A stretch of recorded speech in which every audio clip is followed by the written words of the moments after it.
So hello everyone, good morning, how are you guys. आज चाहिँ म वीरगंज नजिकै रहेको एउटा हिडन मन्दिर छ, गढीमाईको मन्दिर। त्यही मन्दिरमा दर्शन गर्न आएको छु अनि हजुरलाई पनि देखाउँदैछु मन्दिरको कस्तो मन्दिर छ।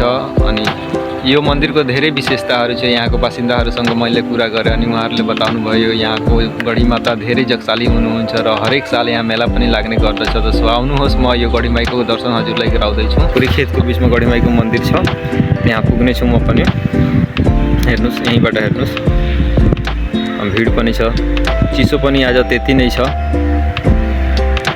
हेर्नुहोस्, यही यो बाटो भएर म आएँ मेन रोडबाट यसरी ढलेर अनि तल आएर अनि यसरी जाने।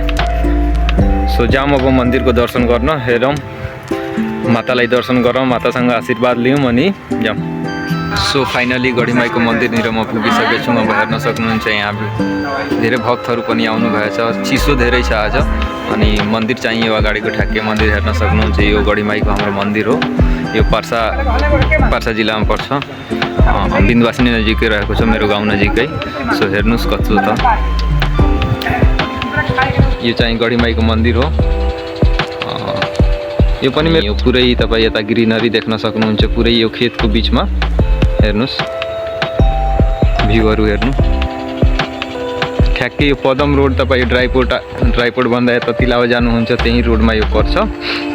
यो गढीमाईको मन्दिर हो। यहाँ चिसो भए पनि धेरै भक्तहरू पनि दर्शन गर्न आउनु भएछ। हेर्नुहोस् मन्दिरको लुक कसरी छ। यता पछाडि गएर पनि म एकचोटि हजुरलाई देखाउँदैछु।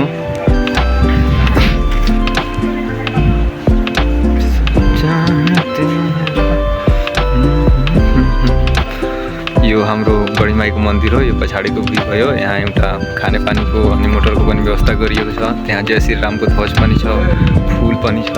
अनि यता पुरै खाली, पुरै खेतहरू छन् हैन। यहाँ एउटा ऊ पनि परेवालाई गर्नलाई, चराचुरुङ्गीहरूको लागि बनाइएको छ हैन। यहाँ भक्तहरूलाई बस्ने पनि व्यवस्था गरिएको छ।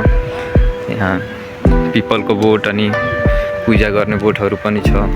यहाँ हाम्रो एउटा महाराजी बस्नुहुन्छ, उहाँको लागि बस्ने एउटा कुटी पनि छ। सो आउनुहोस् गाइज, म यो मन्दिरमा छिरेर हजुरलाई देखाउँदैछु यो मन्दिर कस्तो छ अनि मातालाई पनि दर्शन गर्ने हामी। यहाँ तपाईँ देख्न सक्नुहुन्छ, यहाँ मन्दिरको गेट छ, यो गेटबाट छिर्ने हो। सो आउनुहोस्, गेटबाट छिर्दैछु। जय गढीमाई। यहाँ गेटबाट मैले छिरेँ अनि मन्दिरभित्र मैले छिरिसकेँ अनि हेर्न सक्नुहुन्छ तपाईँ उता त्रिशूल छ, महादेवजीको त्रिशूल छ।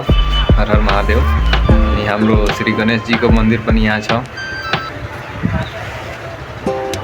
हेर्नुहोस्, अनि मन्दिरको गेट अगाडि यहाँ हाम्रो गढीमाईको सवारी दुईवटा बाघ हुनुहुन्छ।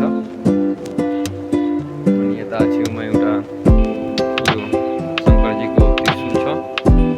हेर्नुहोस्, त्यसपछि यहाँ गणेशजीको मूर्ति छ, गणपति बाप्पा मौर्य। यता भ्यू पनि हेर्न सक्नुहुन्छ। यो पुरै मन्दिरको म भित्र छिरिसकेको छु अनि भित्र पनि छिरेर अझै देखाउँदैछु म। सबभन्दा पहिला मातालाई दर्शन गरौँ। जय माता, कृपा गर्नु। र उहाँ चाहिँ गढीमाई माताको मन्दिर।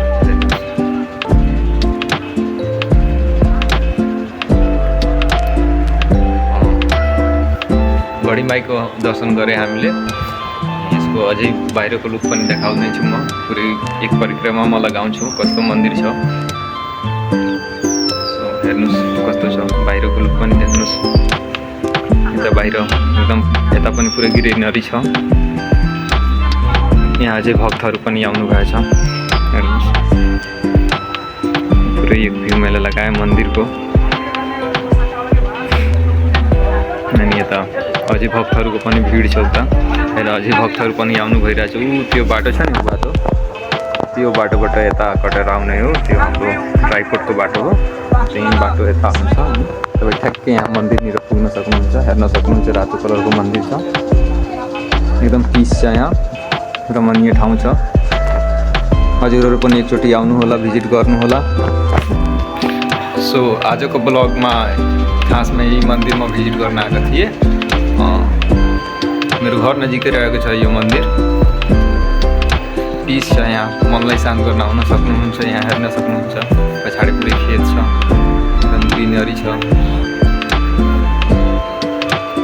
हेर्नुहोस्, अब मन्दिर बाहिर निस्केर एकचोटि मन्दिरलाई फुल पनि देखाउने छु म, कस्तो मन्दिर छ। सो यता पनि एउटा गेट छ, अगाडिको गेट हो यो बडीमाईको मन्दिर पुरै माथिबाट।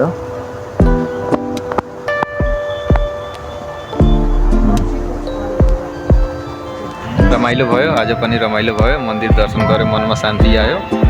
हेर्नुहोस् भ्यू हेर्नुहोस्, हजुरहरू पनि आउनु होला, नजिकै छ, बिर्ग नजिकै छ, आउनुहोस्, भिजिट गर्नुहोस्, माताको दर्शन गर्नुहोस्। गढीमाई सबैको कल्याण गर्नु, सबैको सुखी स्वास्थ्य राखौँ। यति भन्दै म आजको ब्लग यहीँ एन्ड गर्छु। Thank you guys. I hope guys you like my video and please share, subscribe and follow गर्नु होला।